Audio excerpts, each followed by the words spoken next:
In our childhood days, I swore I'll marry you. Now, she's a queen demanding I keep my promise. The alarms screamed across every military installation on Earth as the massive fleet emerged from hyperspace. And Admiral Chun gripped the edge of her command console with white knuckles as she counted the ships, appearing on her screen 100, then 500. Then 1,000 warships blocking out the stars like a metal plague. Volanthi sovereignty vessels, her tactical officer announced with a trembling voice. They have enough firepower to turn Earth into dust 10 times over. Every human who looked up at the night sky that evening saw the lights of an armada that had not moved in 3 centuries. And panic spread through the cities like wildfire as news broadcasts showed the massive alien dreadnoughts positioning themselves in orbit around humanity's home. The Galactic Council sent emergency transmissions, demanding to know why the most powerful empire in known space had suddenly mobilized their full military might. But the Volanthi ignored every message from every species except one. They wanted to speak to Earth in the underground bunker beneath Geneva. The leaders of the Earth Federation gathered around a holographic display that showed the face of an alien woman whose beauty was terrifying and cold, and her silver skin seemed to glow with inner light, while her eyes burned like twin stars of pale gold. High Queen Serafel Varanth of the Volanthi. Sovereignty, she announced, in a voice that carried the weight of absolute authority, and I have come to speak with one of your kind. President Martinez stepped forward with sweat running down his face and asked what the Volanthi wanted from humanity. I do not wish to speak with you, the Queen replied without emotion. I wish to speak with the human named Park Jin-ho, and I will wait exactly 1 planetary rotation for him to present himself before me. The transmission ended and chaos erupted in the bunker as every official demanded to know who Park Jin-ho was and why the most powerful ruler in the galaxy wanted him. Specifically 3 hours later, security forces pulled a confused young man from his tiny apartment in Seoul, and Park Jin-ho found himself standing before the leaders of Earth with no idea why his life had suddenly been turned upside down. He was 28 years old with messy black hair and tired eyes, and he worked as a minor cultural attaché in the Federation's Department of Alien Relations, where his job involved translating old documents and filing reports that nobody ever read. Do you know why the Volanthi Queen wants you? President Martinez demanded. Jin-ho shook his head and explained that he had never met any Volanthi royalty in his entire life, and his only contact with the species had been a brief period during his childhood when Earth participated in a cultural exchange program. Show him her face. Admiral Chun ordered. The holographic image appeared before Jin-ho, and he stared at the alien queen with confusion until something in her features triggered a memory buried deep in his mind. The shape of her eyes, the slight tilt of her head, the way her silver hair fell across her shoulders. Serafel, he whispered as his legs went weak beneath him 20 years ago. On a moon station at the edge of neutral space, a small human boy had befriended a lonely Volanthi girl who cried alone in corners because the other children mocked her strange appearance. And that boy had protected her and played with her and shared his food with her until the program ended and they were separated forever on their last day together. The boy had wiped her tears and made a promise with all the sincerity that only a child could possess. When we grow up, I'll marry you so you'll never be alone again. He had been 8 years old, and he had meant every word. She remembers, Jin-ho said in a voice barely above a whisper. After all this time, she actually remembers. The Queen's next transmission came directly to Jin-ho and only Jin-ho, and her cold mask cracked slightly as she spoke to him through the screen. You made me a promise. Park Jin-ho, she said with centuries of waiting hidden behind her golden eyes, and among my people. A promise is a sacred bond that cannot be broken without consequence. What consequence?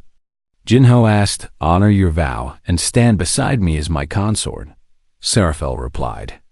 "Or refuse and declare before the entire galaxy the human promises mean nothing, that your species cannot be trusted to keep their word." Jinho understood the trap immediately. If he refused, humanity would be branded as oathbreakers by every civilization in known space, and their reputation would be destroyed before they had even established themselves among the stars. "And if I accept, then you will become the first human to hold power in the Volanthi court," Seraphil answered. "And your people will gain the protection of my empire for as long as we both shall live."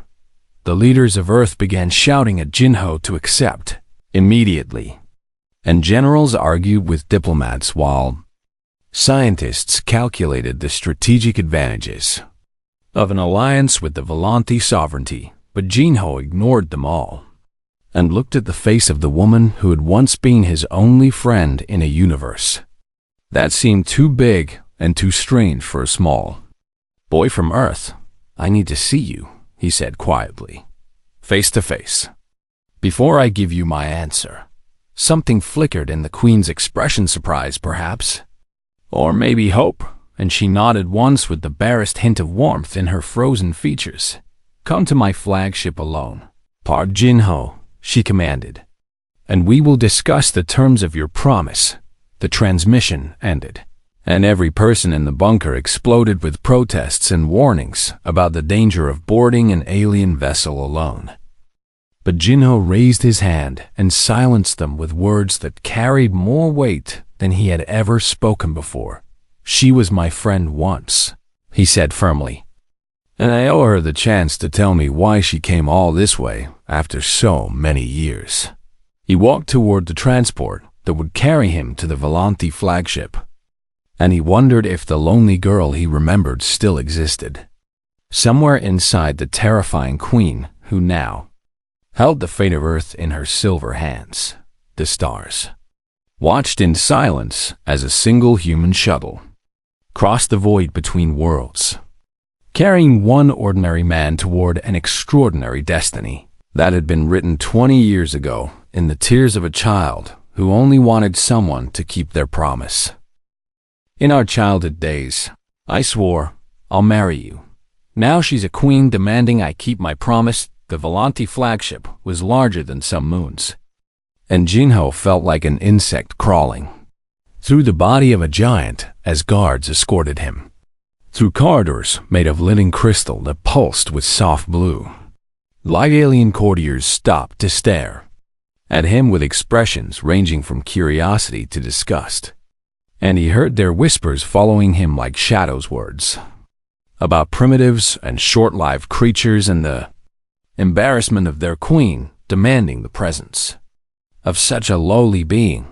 "The human walks like prey," one noble commented loudly enough for Jinho to hear.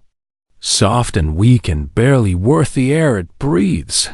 Jinho kept his eyes forward and his shoulders straight, refusing to show any reaction that might satisfy their contempt.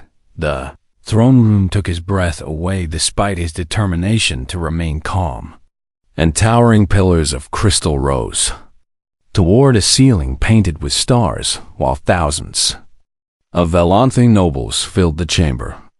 Like a sea of silver and gold at the far end sat Queen Seraphil on a throne carved from a single massive gemstone, and her crown blazed with inner fire as she watched Jinho approach with an expression that revealed nothing of her thoughts. "Park Jinho of Earth," a herald announced. "He who holds the oath of our queen presents himself for judgment." Jinho walked the endless distance between the entrance and the throne, feeling the weight of every hostile gaze pressing down on him, until he stood before the woman who had once been a crying child in his arms. "Your Majesty," he said with a bow that he hoped was respectful enough.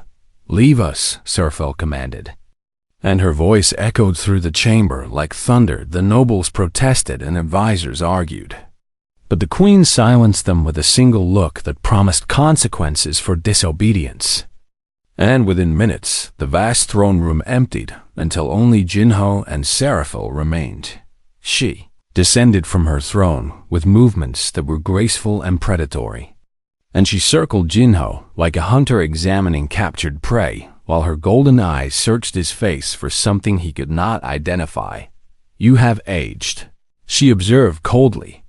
"Humans decay so quickly compared to my kind, and you have changed," Jinho replied without flinching. "The girl I knew was gentle and kind, but you seem neither of those things now." Seraphil stopped circling and faced him directly. And for a moment her mask cracked to reveal something ancient and tired beneath the royal facade. "The girl you knew was weak," she said bitterly. "And weakness is death in the Volanti court." She explained the truth that Jinho had never understood as a child, that Seraphil had been born different from other Volanti, that her appearance marked her as flawed in the eyes of her people, and that she had spent her entire life fighting against those who believed she was unworthy of the crown. "Your promise created what my people call a soul debt," Seraphil continued. "A bond spoken in innocence that carries more weight than any treaty or contract. Among the Volanthi, words spoken by children were considered pure and true, and a promise made in childhood was treated as sacred law that could never be broken without severe consequences for both parties. My enemies have used this debt against me for 20 years. The Queen admitted with anger burning in her voice.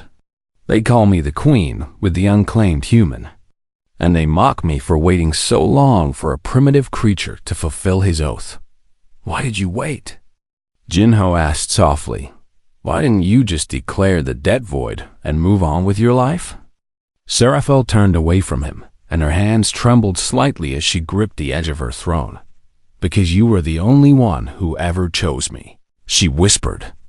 "Not my crown, not my power, not my bloodline. You chose me when I was nothing but a strange girl that everyone despised." Memories flooded through Jinho's mind, images of a small alien girl with tears streaming down her silver cheeks. The feeling of her hand clutching his as older children threw cruel words at her like stones. The warmth of her smile when he shared his lunch because she was too afraid to eat in the cafeteria. "I taught you that song," he remembered suddenly. "The one my grandmother used to sing to me. I still know every word." Seraphil admitted without turning to face him. The silence stretched between them, filled with 20 years of separate lives and different worlds, and the impossible weight of a promise made by children who never imagined what the future would demand. "If I refuse," Jinho asked tearfully, "what happens to you?" "My enemies will use your rejection as proof of my unworthiness," Seraphil answered. "And they will have the political support they need to challenge my throne. Civil war will follow, and millions of my people will die. And if I accept, then you will become my consort," she said while finally turning to face him. "You will live in my court surrounded by beings who consider you inferior. You will be expected to produce heirs despite the biological challenges between our species. And you will spend the rest of your short human life as a symbol of an oath fulfilled."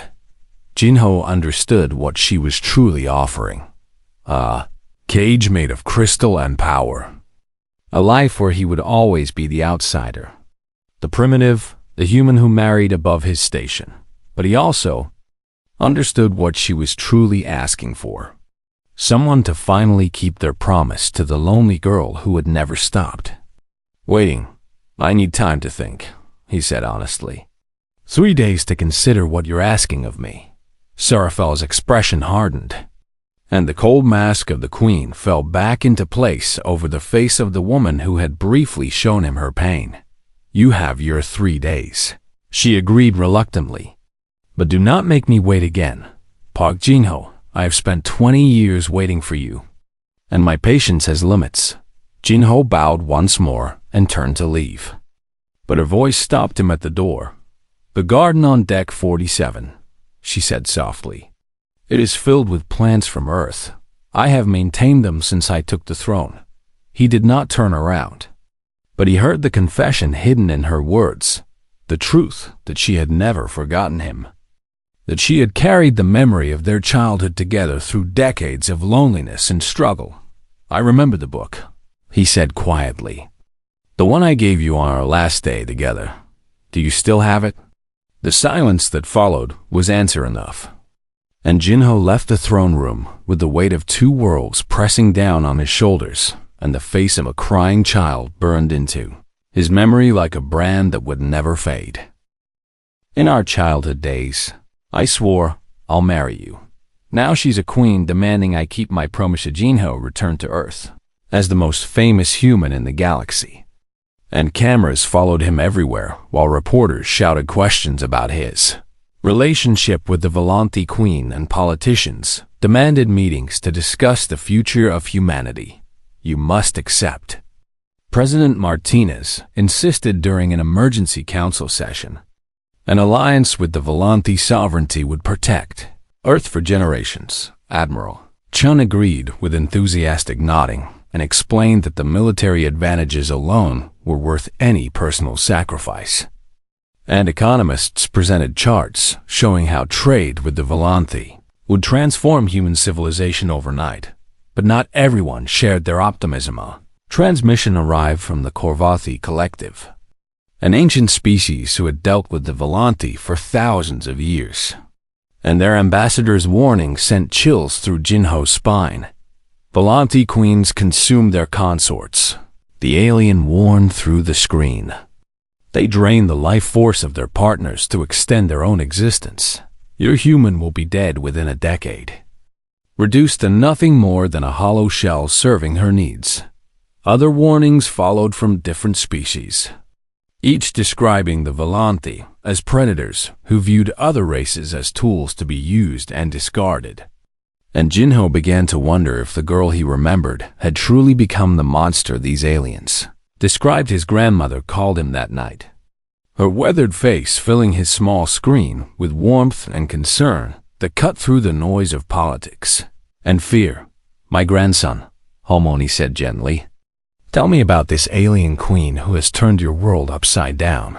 Jinho told her everything about the lonely girl on the moon station, about the promise he made as a foolish child, about the cold and terrifying woman who now demanded he fulfill an oath spoken 20 years ago. His grandmother listened without interruption. And when he finished, she smiled with the wisdom of someone who had seen more of life than he could imagine. "A promise is a promise," she said firmly. "But you cannot marry someone you do not know anymore. The girl you loved as a child may be gone forever, replaced by someone who would bring you only pain. What should I do, Harmony?" "Go back to her," the old woman advised.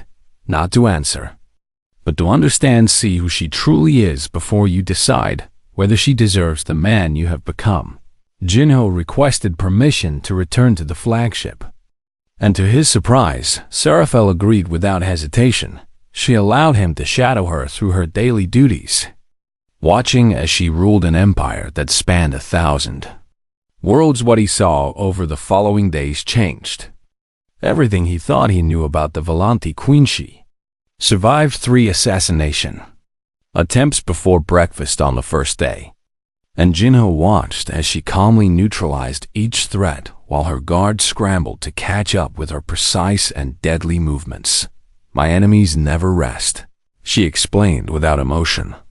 "So neither can I." He watched her judge disputes between noble houses, and he saw how carefully she balanced competing interests while protecting the common people, who had no voice in the grand political games of the court. Advisors treated her like a tool to be manipulated.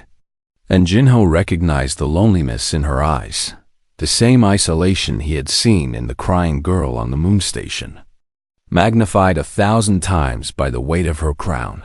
But it was the garden on deck 47 that finally broke through his.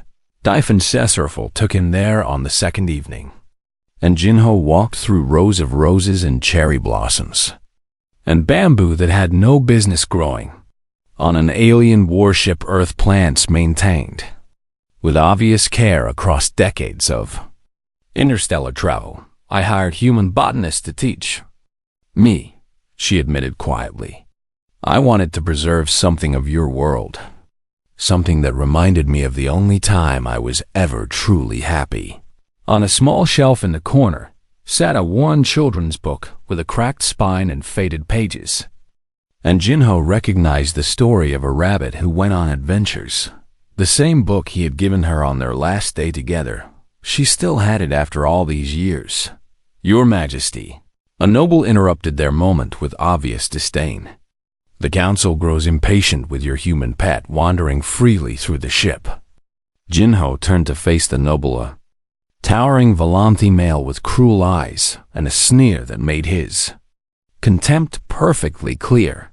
"Perhaps we should demonstrate to this primitive how the Volanthi treat unwanted guests," the noble suggested while other courtiers gathered to watch the confrontation. "Lord Thaven," Seraphel warned with ice in her voice, but Jinho raised his hand to stop her, and he stepped forward to face the noble who stood nearly 3 feet taller than him.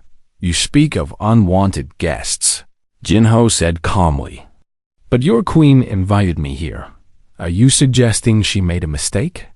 Lord Thaven sneered and leaned down until his face was inches from Jinho's. "I am suggesting that Earth should remember its place," he hissed, "before the sovereignty decides to remind your pathetic species why the universe fears us." The gathered nobles laughed, and Jinho felt their contempt washing over him like a wave, but instead of drowning, he let their mockery fuel something deep inside his chest.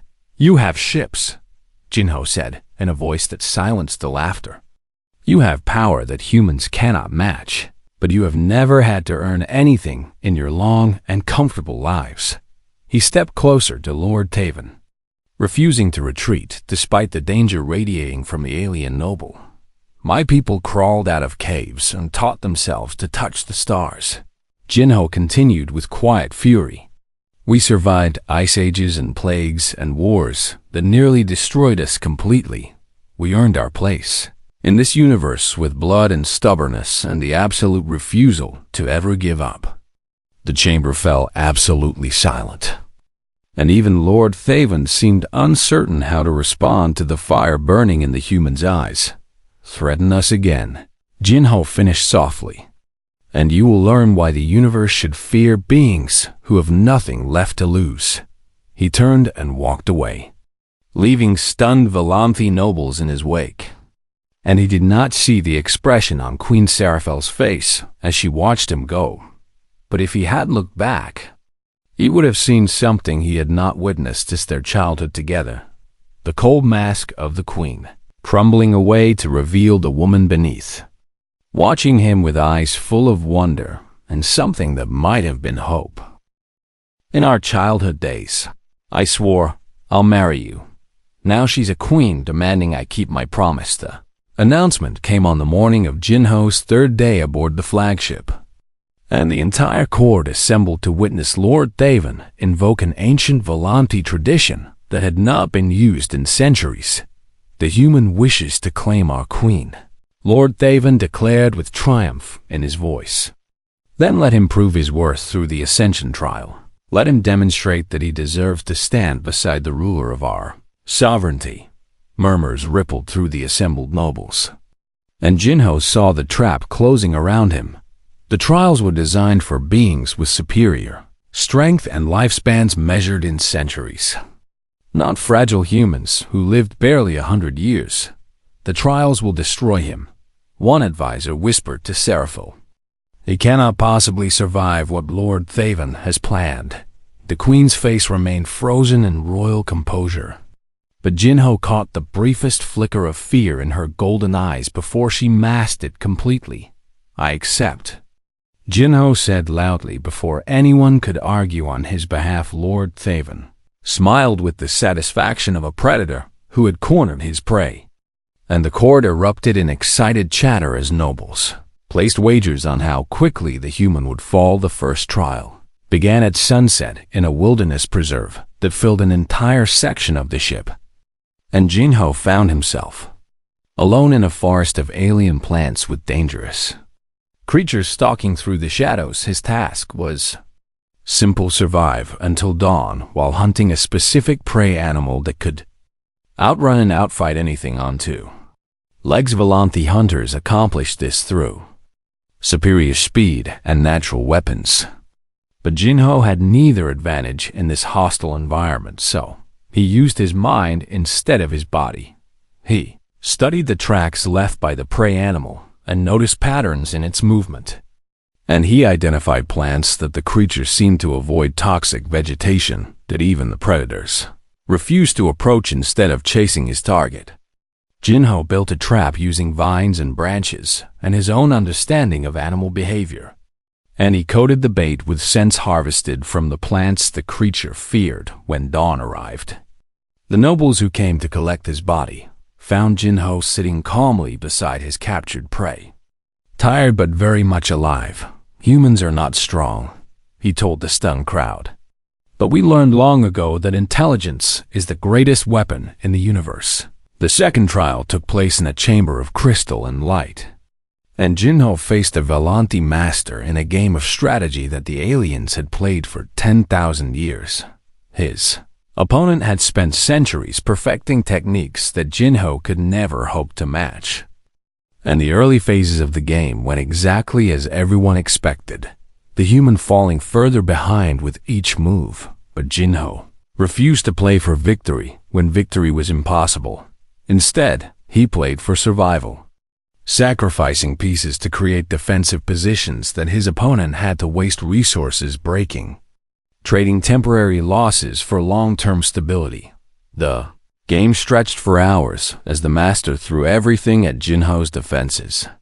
And the nobles watched in growing disbelief as the human refused to simply accept his inevitable defeat when the final move was made. Jinho had lost, but he had forced the master into a near stalemate that no one believed possible.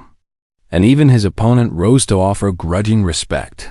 "You fight like a cornered animal," the master observed, "with nothing to lose and everything to protect." "That is exactly what I am," Jinho replied. The third trial was the one that truly mattered. And Jinho stood before the ancestral flame, a pillar of silver fire that had burned since the founding of the Velanti civilization. The flame tested souls, and it asked questions that stripped away all pretense and pride to reveal the truth hiding in the deepest parts of a being's heart. "What would you sacrifice for her?" the flame demanded in a voice that echoed through dimensions. Jinho had expected questions about strength or power or his worthiness to stand beside a queen. But this question cut straight to the core of everything he had been struggling to understand. He thought about the girl who cried alone, about the woman who maintained a garden of earth plants because she could not let go of a memory, about the queen who survived assassination attempts every day while hiding her loneliness behind a mask of ice. "I would sacrifice my pride," Jinho answered honestly. "I would learn her ways and customs even when they make no sense to me. I would become someone worthy of standing beside her. Not because I must, but because she deserves someone who chooses to stay." The flame flared brighter, and for a moment Jinho felt it looking directly into his soul, searching for deception and finding none. "The human speaks truth," the flame announced to the silent court. "His heart is pure and his intentions are honorable. He is worthy." Lord Thaven's face twisted with rage. But even he could not argue against the judgment of the ancestral flame without committing heresy. The nobles dispersed in shocked murmurs, and Jinho found himself alone with Seraphil in the flickering light of the sacred fire. "You could have died," she said quietly. "Any of those trials could have killed you, and you would have been just another human who failed to matter." "But I didn't die," Jinho replied. "Why?" Seraphil demanded. "Why risk everything for a promise made by a child who didn't understand what he was saying?" Jinho looked at her, really looked at her, and he saw past the crown and the power and the centuries of loneliness to the girl who had never stopped hoping that someone would keep their word. "I don't love you," he admitted honestly. "Not yet. I don't know you well enough to love you." Seraphil flinched as if he had struck her, and she started to turn away. "But I remember the girl who cried alone," Jinho continued softly. "And I believe I could love the woman she became, if given the chance to know her the queen stopped moving, and her shoulders trembled slightly as she fought to maintain her composure. "Then you have 2 days," she whispered without turning around. To decide if good is enough, she walked away into the shadows, and Jinho stood alone before the ancestral flame, wondering if the promise he made as a child would become the most important decision of his life. "In our childhood days, I swore, I'll marry you. Now she's a queen demanding I keep my promise." The wedding ceremony was scheduled for the dawn of Jinho's final day aboard the flagship, and the galaxy held its breath as billions watched the transmission that would unite a human with the most powerful ruler in known space. Jinho stood at the entrance to the grand ceremonial hall, wearing traditional Valanti robes that felt strange against his skin, and his heart pounded as he prepared to walk toward a future he had never imagined possible. "Last chance to run," Admiral Chun said through his earpiece from Earth.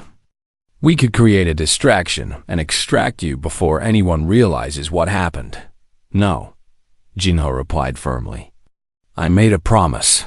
The doors opened and music filled the air, not Valanti music, but a human melody that Jinho recognized from his childhood. The same song his grandmother used to sing, and the same tune he had taught Sarafel 20 years ago. She stood at the far end of the hall in a gown of woven starlight, and for the first time since their reunion she looked like the girl he remembered, nervous and hopeful and achingly vulnerable. Beneath the weight of her crown, Jinho took his first step toward her.